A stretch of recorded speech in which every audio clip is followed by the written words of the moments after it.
welcome to Afflictions Sugarcoated, a podcast where we sugarcoat some of the world's so-called afflictions and rate their plausibility on a scale of 1 to 5.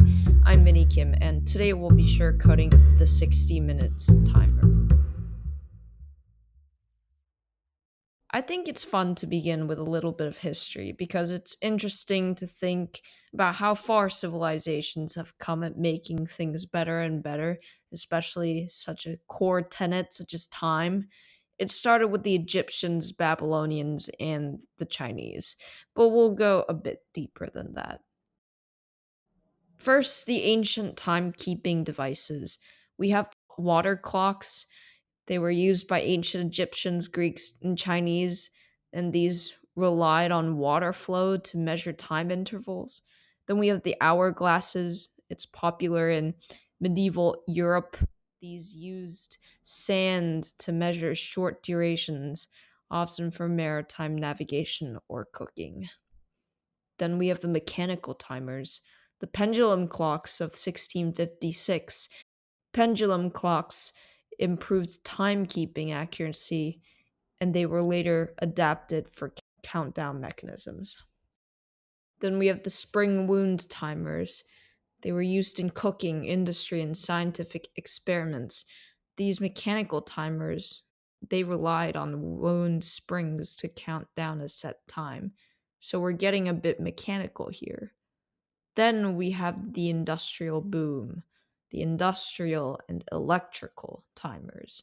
The electrical timers came in the late 19th century to early 20th century, and with the rise in electricity, timers became integral to factories, appliances, automation, timed lights, and machinery. Factories were opening up, and they needed to keep track of time. Then we have the kitchen timers. Food's getting better and better by the year. In the 1920s and the 1930s, they were small wind up timers that were common for household cooking, ensuring precise baking and boiling times. The more we get to modernization, the more convenient oriented these become. Then we have the digital and programmable timers, the quartz timers of the 20th century. Quartz oscillators improve accuracy in electronic timing devices, which lead to modern stopwatches and digital timers. And the smart timers of the 21st century. With IoT, Internet of Things, technology, timers can now be controlled via apps, voice commands, and automation systems. I think it's all interesting, and I think these are all interesting and all, but we don't really think about the history of when we last used the timer or anything else for that matter. We rather think about time itself, how valuable it is. My most my most recent problem with timers, however, is the fact that it makes this notion of time passing and us being present while that time passes so incredibly tedious and conspicuous. And because I'm a student, I have the compelling urge to connect this back to school. When my math teacher puts up this gigantic timer up on the board for 30 minutes, hands us a piece of graphing paper, hands us the questions, and says, "Go, solve it. This is going to determine 20% of your grade. Solve your problems while time is ticking." We get that time is ticking, but we don't really get it until we see the seconds change and the minutes change. And finally, when it's time, the hour changes. To me, I think that is more horrifying than the history of timekeeping. But back to the mechanics. What's always been a curiosity for me is how people know how long a second is. I suppose we have different perceptions of how long a second is. For example, a second in my classes can feel like a lot longer than the second that I'm taking to talk about a topic that I'm passionate about. But there are histories behind this. The first came from the ancient sundials. The first came from the ancient sundials and water clocks. Early civilizations divided daylight into 12 hours, but these weren't necessarily precise. Then we have the mechanical clocks of the 14th century, using gears and pendulums to divide an hour into 60 minutes and each minute into 60 seconds. Then there's the Earth's motion, the pre atomic definition. Before the 20th century, a second was defined as 1 over 86,400th of a day. Since a day has 24 hours, and if you times 24 to the 60 minutes to the 60 seconds, you get 86,400. But this method was, of course, inaccurate because Earth's rotation slightly changes over time. And then we get to the modern definition about the and then we get to the modern definition, the atomic clock. In 1967, scientists redefined a second term using atomic vibrations because they are incredibly stable. And hence the official definition is born. A second is the time it takes for 9,192,631,770 vibrations of a cesium 133 atom. That's a lot of vibrations, but still, it's 1 second.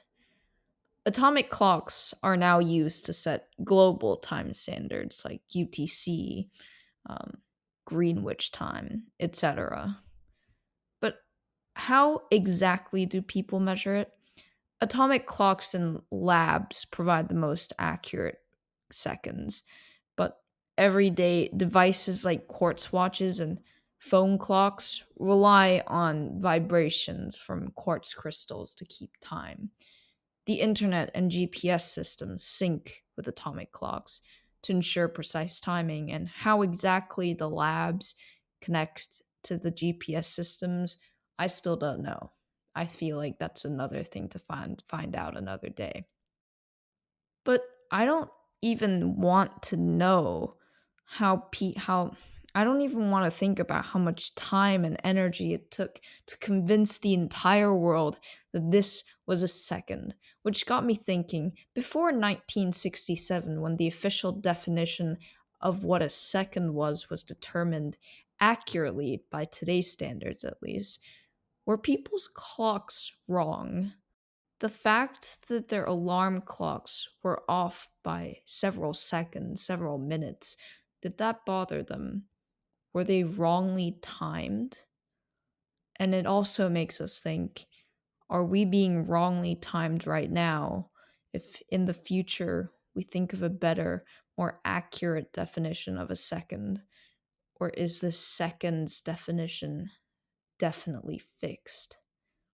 This is always a bit too complicated for me to understand. What was also too complicated for me to understand was why the 16-minute timer was so pressurizing when I solved the math problems on my math test. The way I usually go about a test is that I spend a good few minutes on a problem, and if I can't solve it, I move on. There are other problems to solve. But by the time I had finished giving up on the first problem, already 13 minutes had passed. Mind you, we had 6 questions on this test, so technically, I should not have panicked. The rest of the test wasn't necessarily that hard, so had I not panicked, better things might have happened. We can put a lot of things into perspective with time. I think I mentioned this in a previous episode, but we have about 29,000 days to live, taking the average of a person living 80 days. But of course, as we've learned throughout the past few weeks, that is not necessarily true. Each year, which we say travels so quickly, I can't believe the year's already gone. I continue to hear people say in the midst of February. It's only 365 days. That might seem like a lot right now when I'm trying to get home for spring break, but by next February, I'll be thinking the same thing. Where did that year go? So it's not a lot. And this notion of time slipping by you is not just time, it's also the life that you spend with time slipping by you. We are not pressured by time, but by life. This is the first quote that came up when I typed quotes about time in Google, but I think it's still worthy of your time. It goes like this: time is what we want most, but what we use worst. By William Penn. I wanted more time in that test, but I didn't use it that great. So should it be that I should get no more time? Do I not deserve more time because I used it so horribly? There are two sides to the story in mortality. One, it makes us strive harder, make good use of every second we get, or two, it discourages us because we will all die one way or another. I like to think the former, the first interpretation, because otherwise, there's no reason for me to spend almost 2 hours every month on this podcast, and that, I like to believe, is the purpose of the 60-minute timer, however debilitating it may have been for my test. I give the sugarcoating of the 60-minute timer a 3.5.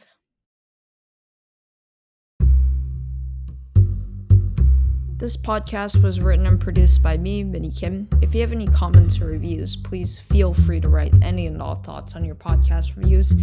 If you'd like to suggest an affliction for me to sugarcoat, please email me via afflictionssugarcoated@gmail.com.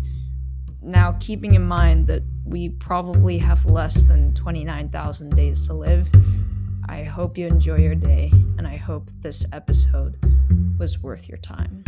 Thank you. I'll see you next month.